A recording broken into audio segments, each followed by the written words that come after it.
When I was trying to become a developer a while back, I feared that rejection email. I feared especially being told during an interview that I wasn't a good fit. Because when and if I was told this, that just solidified that I was right about myself. That who am I to think that I could ever become a software engineer, especially without a CS degree? These other people, these professional developers, they're brilliant. And so many times throughout my coding journey, I had to constantly fight against that voice that told me I don't belong here. I'm not smart enough. I'm not capable. My mind just doesn't work like that, right? So we're going to talk about handling rejection as a developer and why rejection is going to be phenomenally, no edits. I promise no edits. I'm going to continue going. It's going to be incredibly important for your growth as a developer. And so I'm going to explain why you should truly welcome that rejection and failure throughout your learning to code journey. So when you are learning to code, when you are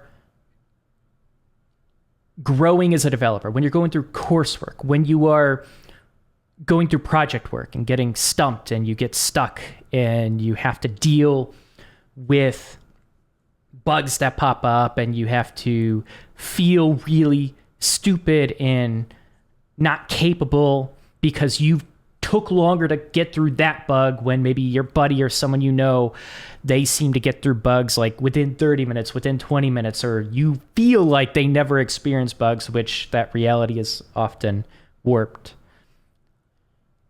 because you just see their end application. But when you are going through this journey, it is really hard to figure out how to assess if you are going in the right direction, to assess whether you are growing as a developer. This is a really tough skill in the beginning to figure out. In fact, most aspiring developers struggle with this for well over a year. And this is crucial, right? This is a very long journey. But this is crucial to being able to keep your sanity and not burn out, because it's really tough to continue to learn to code, but not see progress, not to identify that there's fruit to your labor. And that's the tricky thing. You need to figure out, and I'll just give you a quick hint, if you haven't heard me say this before, when you need to figure out how to assess your growth. And one way you could do that is by looking at your old code. Is there anything you would change about that code? Would you optimize that function in a different way? Would you word your variables in a more readable way? Even small things like that are significant indicators that you are growing as a software engineer, into the software engineer and the type of developer that you're going to be with your own conventions, your own opinions. And that's the unique side that you're bringing into a company, mixed in with your, previous industry, your previous past, your unique personality, what you care about. There's so much uniqueness about you that you bring onto a team, and that's what people need to hyper-focus on, rather than trying to learn the same templated approach as everyone else and be like everyone else. That's what those kind of people are not going to stand out, and that's majority of people. But you need to figure out your own trajectory as a software engineer. But it's really hard to do that in the beginning. And one thing that can help is these interviews.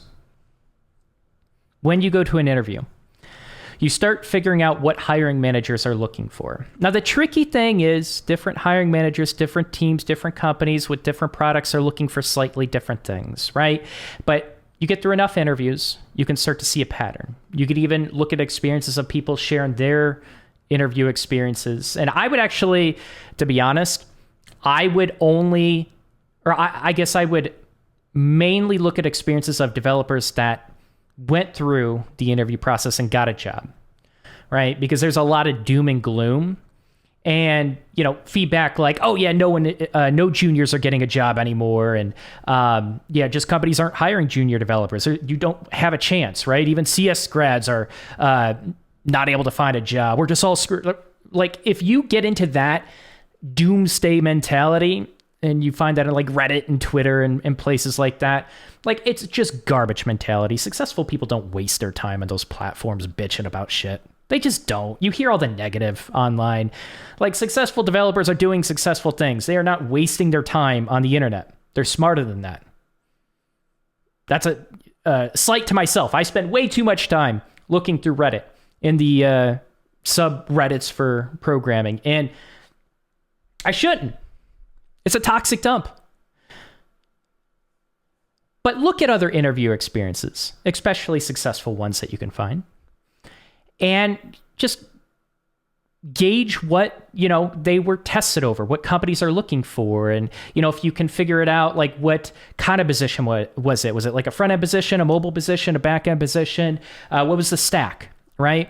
And you can essentially gain, when you do get your own interviews, you can gain insight into, like, what knowledge you probably should have at that point, where you can then, when you do get rejected, if you get rejected, you can mix it in with your learning journey and decide, like, hey, you know what, maybe I should, they really hit hard on class-based components, which is weird, right? That's kind of a rare thing for companies to test on class-based components with React specifically. And maybe it's because you're applying for maybe a much larger organization that takes a very long time to upgrade their React application. And if you want to continue applying to companies like that, where maybe the tech team isn't as prominent, it's just kind of a few people managing it, that's something to be aware of. Right? And you're going to find that there are going to be differences in what you're tested over depending on so many variables. Like I said, the size of the company, the size of the tech team, the stack, the product, the industry. Like, there are a lot of variables that are going to affect the problems that the company needs to solve and what you're going to be tested over, because, we can almost assume every company wants you to hit the ground running. And that's going to mean different things. But in reality, like, they want you to pick up things extremely quickly, and they want you to be able to kind of be resourceful, right? And not take so many resources from the senior developers to ramp you up. But you can use some of these interviews to assess, like, hey, maybe these concepts I should be stronger with. I wasn't expected to be tested over this. But you also got to be careful, right? When you get companies that are asking you Angular questions when you were very clear that you've only built stuff in React, that's probably a disorganized company. And they have a really disorganized interview process where they're not properly filtering people out, and they're using these weird arbitrary tests that will not properly assess your skills as a programmer. And, everything that you tell them, are they maybe just looking for like key or buzzwords that they want to hear from you just to hire you, just to have an inefficient team because they don't know how to properly hire good software engineers for their specific product. And then they end up laying people off. Like, there are so many problems that can come with a company that does really improper assessments. And that could be a signal that that company might not go without layoffs. But so it's really hard to figure out like what you need to use in these interviews to properly assess. But if you're hearing these concepts that you're being tested on, that you've kind of heard in courses and where content creators are saying, yeah, you need to learn this, right? You can kind of match those up and be like, okay, yeah, my favorite content creator did say this. And now I'm actually seeing it in the interview. Maybe this is worth bringing it into my learning to code journey and using it to just be prepared just in case I get this type of question again, or just so I can understand this fundamental concept better. So use these interviews as a learning opportunity. They're huge learning opportunities. But also, it takes some grit to just get rejected, be told you're not good enough, to fail, to fuck up, and like really, especially with repetition, be well aware that you continue to fuck up over and over and over, and to identify a pattern, so you can focus on improving that area. But also, like, it sucks identifying a pattern or having multiple employers kind of quiz you on the same thing, or just kind of getting like multiple rejections with the same stack, right? Stuff like that can show that maybe there is something to your lack of knowledge in that stack. But getting rejected, no matter what the reason is, it hurts, it sucks. And it's really easy in the beginning to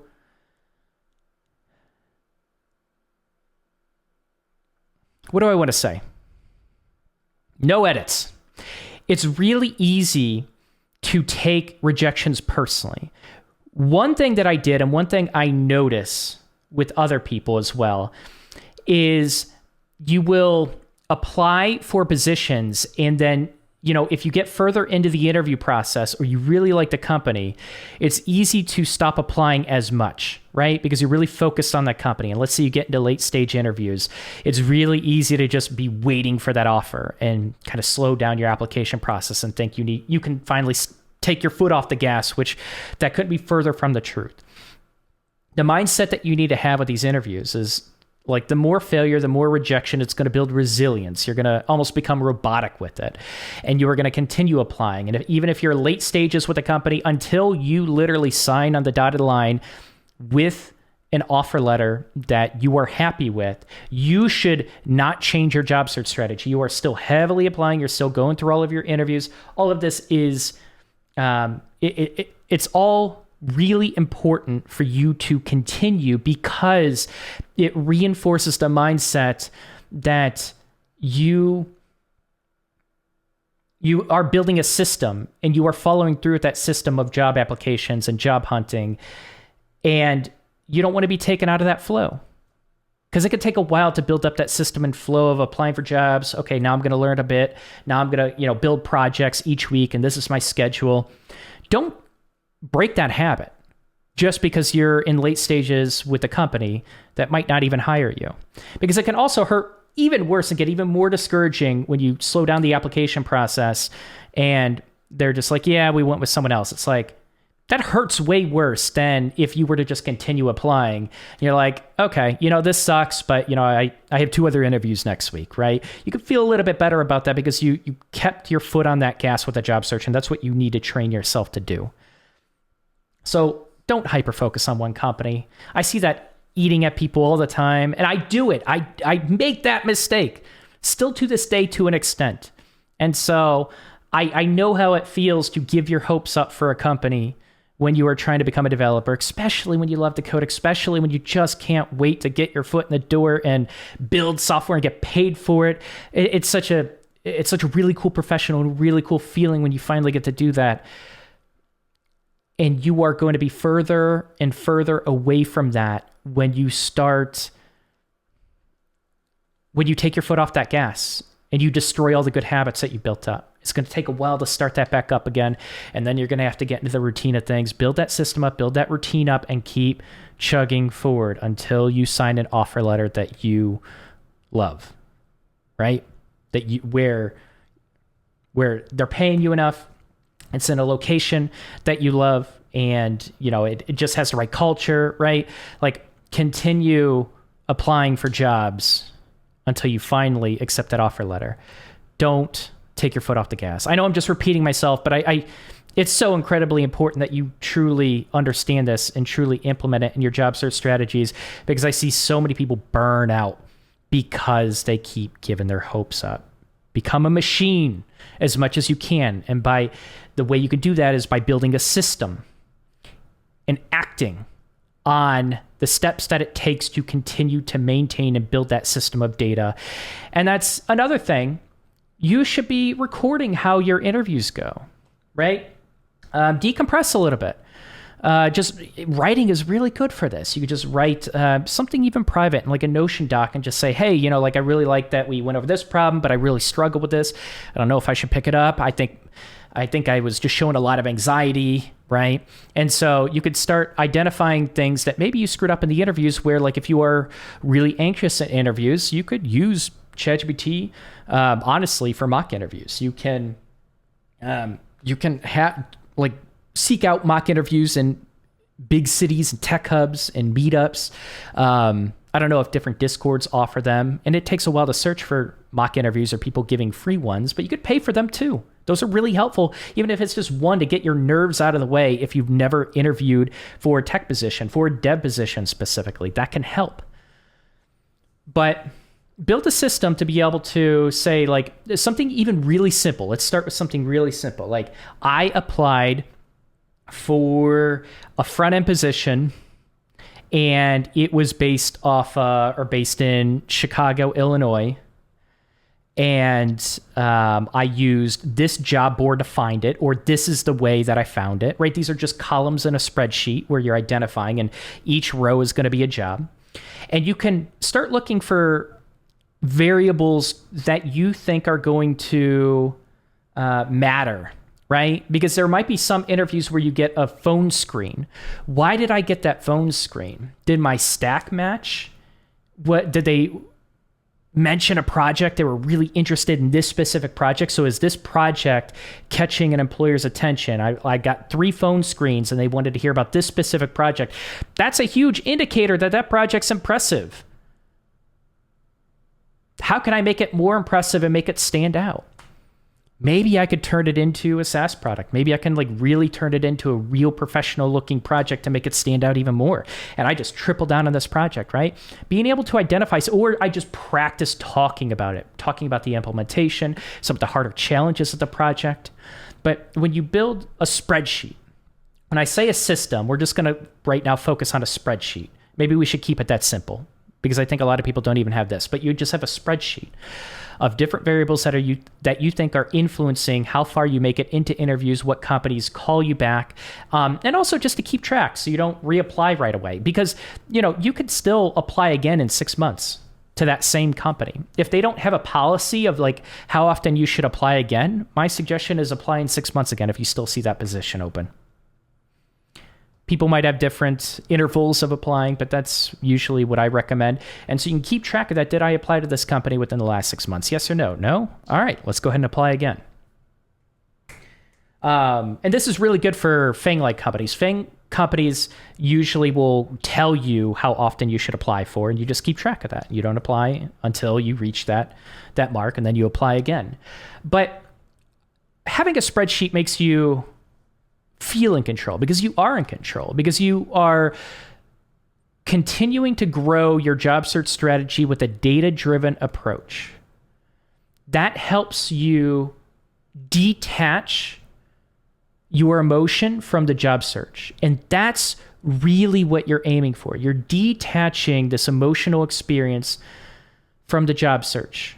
And you are being very data-driven about it. You are not giving up your hopes. You just have a process, you have a routine of what you do. I learn to code, I build stuff, and I apply for jobs. And I connect with the developer community, right?